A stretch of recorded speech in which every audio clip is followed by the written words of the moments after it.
What's up, guys? How's it going? Scottori here again, and I'm doing a stream post update. I was kind of torn as to whether or not I wanted to do one particularly about the update specifically. I'm still kind of on the fence on how I feel about it, so I didn't really want to make any sort of judgments about what's, you know, the different nerfs and buffs and stuff until, you know, I've kind of seen it play out a little bit more. So tonight we had a special stream in remembrance of the Dixie War between Bye Forever and Pigeonism. Today was the anniversary of the 1 year passing of Dixie, who was a huge part of the Clash of Clans community on Twitch. Helped out a lot of streamers up and coming back in the glory days when, you know, Twitch was a big part of the Clash, you know, community. And so shout out to Pigeonism for approaching us over at Bye Forever and arranging this war with us. It came down to an insane ending. Tied up war 124 to 124. Pigeonism took the victory by percent. We're gonna go over that here in a second. The thing I want to show you guys today is post update. I saw an attack comp that didn't happen just once. It didn't happen twice. It happened 3 times this war that I couldn't not make a YouTube video about it. It's just, and you guys are gonna hear me. You guys are gonna hear me right when I say it was a mass Pekka 10v10 6-pack, and then someone else also got a mass Pekka 10v10 triple. I honestly, I didn't really think those words would ever come out of my mouth, at least in the near future, or anytime remotely a mass Pekka would be dropping 10v10 triple. But you know what? They happened 3 times this war, and one of which was against my base. So, and I've been saying for a while now that I wanted to see Pekka to make its return, or make her return, because I remember back in the day, back when, you know, I first started playing Clash, when it came out, you know, when you see a Pekka coming out on your base, it's kind of intimidating. I mean, back then it was like, oh man, this guy's got a Pekka that's coming in on my base. Whereas now it's kind of like people joke around about, you know, doing go wipe attacks and whatnot. So I'm kind of excited to see Pekka making her comeback, I guess you could say, into the work scene and the work community. So without further ado, let's go ahead and kind of dive into this war a bit. So Bye Forever versus Pigeonism, it came down to percent, 93.38% to 94.889. I was in this war myself. I did completely terrible attacks, so we're not gonna discuss those attacks this war at all. They were just not even post update. And excuse me, majority of the attacks here, you guys, if you haven't already noticed the statistics above my head up here, there were a total of 17 10v10 triples this war. 17 10v10 triples. I would say majority of them were hogs. Hogs is my thing, guys. How many of my YouTube videos are of me doing queen charge hogs, shattered, stoned hobos, all kinds of stuff? And then post update, I couldn't even do a 10v10 triple. Anyway, so we had 17 10v10 triples. We had 2 11v11s, one of which was with maxed out heroes at the 11v11 50-50 heroes. But today we're gonna be showcasing that the mass Pekka 10v10s, 3 of them.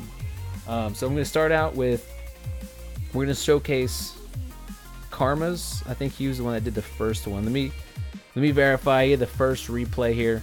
Mass Pekka, he did. As you can see at the bottom here, 8 Pekkas. I consider that a mass Pekka. I mean, when majority of your troops, as you can see over on the side there, are all Pekkas, you're gonna see one of the main thought process behind it is that heavy troop comp just gutting the core. You know, before we saw a lot of those bow witch attacks just kind of overpowering a base. Is the same concept, except now that Inferno Towers aren't negating the heal spell, you're going to see a lot more strong arm attacks, like Pekka's just going to the core and ripping apart multi-point Infernos. That's primarily what you're going to be kind of targeting whenever you're running a mass Pekka. Excuse me, because the simple heal spell is just going to kind of continue those Pekkas rolling. We're going to start seeing more single point Infernos to kind of help deter these attacks. But without further ado, I still just get blown away. 17 10v10 dribbles. That's insane. Alright, so let's go ahead and get a zoomed in view. We're going to hit play. As you can see here, he goes ahead and drops a Wizzy up by the 12 o'clock, helping to establish that funnel a little bit. Along with a Wizzy over by the 8 o'clock, 7:38. dual Pekkas out by the 9 with the Archer Queen, and then he drops the Witches up top of the 12 along with the Pekka, and then 2 more. And then, of course, the core Pekkas with the Barbarian King. You're going to generally see the Barbarian King come in with the Pekka. He's pretty much another Pekka that just gets amped up. And there's the Rage spell. Who needs wall breakers, right? Who needs wall breakers when you just have Pekkas that could just blow through a wall like that? Great funnel. Bowlers in there to help assist a little bit with some of those ranged defenses. They lock eyes with the heroes. As you can see, a Pekka is just absolutely going to rip through heroes. This man even has... Hold on, I'm going to hit pause for a second. A lot of time, whenever you see ground pound attacks, i.e. hogs, miners, whatever, and you see ground skellies, not just 1, but 2 ground skellies come out underneath dual Inferno Tower set on multi, generally that's GG, that's rip. Whatever your kill squad is, can dual cook them. But in this case, he's going up against, he's dual Infernos with 2 skellies on ground, and is just going to manhandle this base. Look at that. Unheard of in the past, pre-update. You don't take on 2 Infernos at the same time with dual skellies on the ground at that with no freeze spell. That's insane. And those weren't just chump Inferno Towers. Those were level 3 Inferno Towers. Those are maxed out Inferno Towers you just witnessed.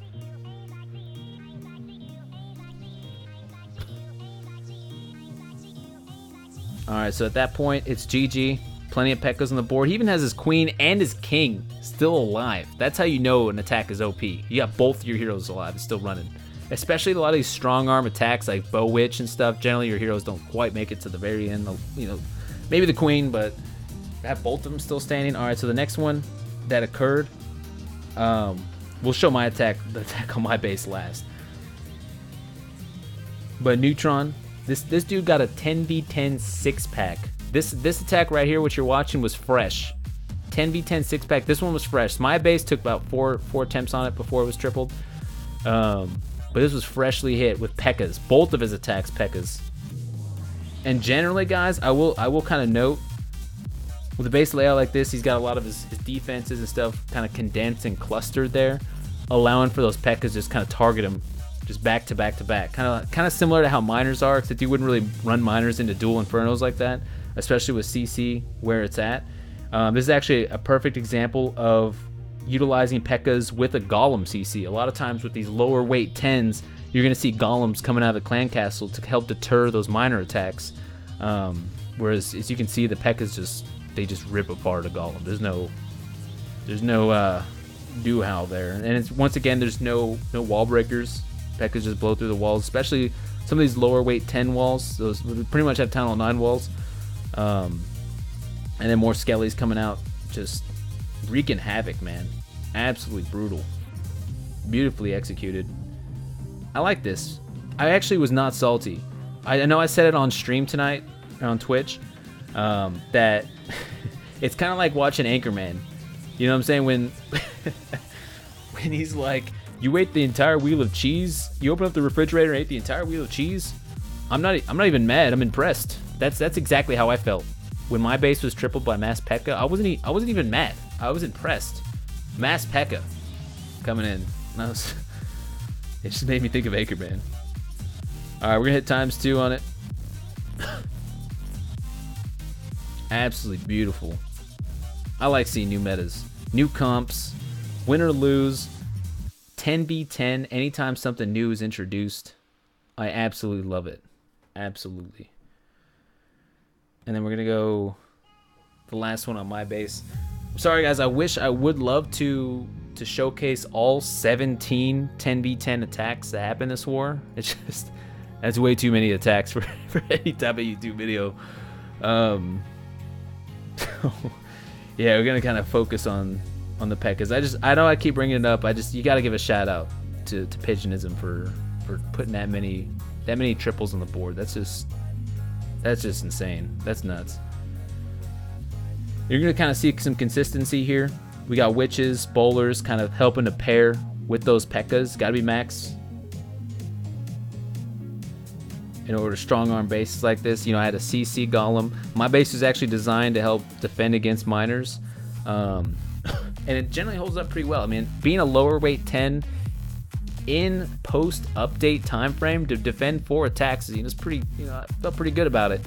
And it just goes to show how OP this troop comp could potentially be. It could be, in my opinion, could potentially be the new miners. With miner nerf, upping the housing space to 6 from 5, you can only bring in 40 with you plus CC. It's not unheard of. In this war alone, we actually had 2 or 3 mass miner attacks, so it's still very, very much possible.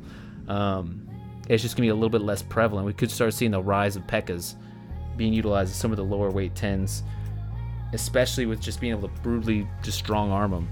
So, and keep in mind, I've got the 6 o'clock builder hut, which I was kind of hoping they'd get a time fail on, but did not quite pan out that way. We're gonna do ×4 because it's pretty much clean up at this point. As you can see, beautifully executed.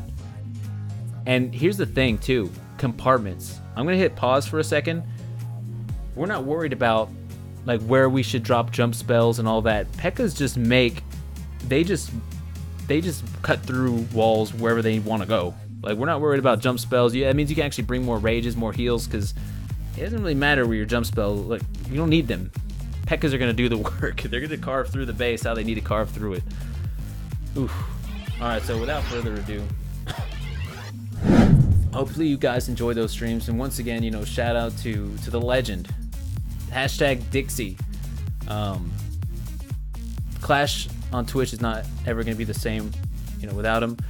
He touched a lot of lives in the Twitch community, in the Clash of Clans community. So it was an honor to be able to be a part of the live stream of this war. Huge shout out to Pigeonism for an insanely great performance. Those guys coming together from several different clans to be a part of this war. So if you haven't already, guys, make sure you guys follow me over on Twitch at twitch.tv/Scottoria, on Twitter at @ClashScottoria. And of course my YouTube, which you're watching right now. And then if you haven't already, join the Discord server, discord.gg/thekillsquad, or you can just go in the search box on Discord and type in the Kill Squad. Either way, you'll get there. Feel free to hit me up anytime. I'm usually pretty active on Discord, working a lot behind the scenes and whatnot. But appreciate you guys for tuning in. Hopefully you guys enjoyed these attacks. And hey, if you guys have some kind of crazy meta that you just had an awesome attack on, feel free to hit me up. Be like, hey Scott, come take a look at this attack I got. Especially post update, I'm really excited to see what people are starting to come up with. So have a good night, and I will see y'all again very soon.